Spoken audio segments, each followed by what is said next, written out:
ГСП онлайн. Городские новости сейчас. Четверг, 19:10. Рейд общественной организации «Общее дело». Цель – выявить незаконную продажу алкоголя несовершеннолетним. Первый ларек сегодня закрыт. В следующем горячительное только для знакомых. Улица Тиманская, магазин разливного пива. Девушка взяла квас, а несовершеннолетний – пиво. 1,5 литра обошлись Сергеев 120 рублей. Общественники отметили – впервые за прилавком попадается мужчина. Продавец относился ко мне очень хорошо и доброжелательно. Предлагал разные сорта пива с таким... И посоветовал мне взять другое, я и не хотел. Настоял на своем.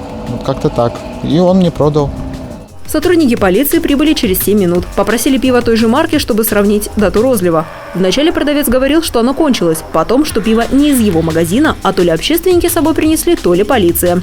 Покупатели из общего дела видят якобы впервые. А память у него хорошая. Даже сотрудника полиции узнал.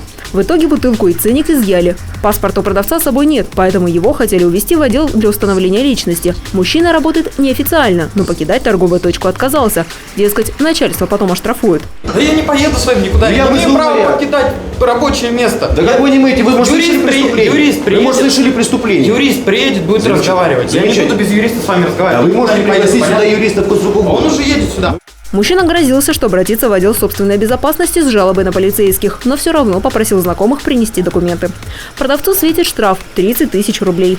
Также, если будет доказана вина владельца торговой точки, он тоже заплатит штраф, только уже 100 тысяч рублей. Рассмотрение дела в суде пройдет через 2 недели.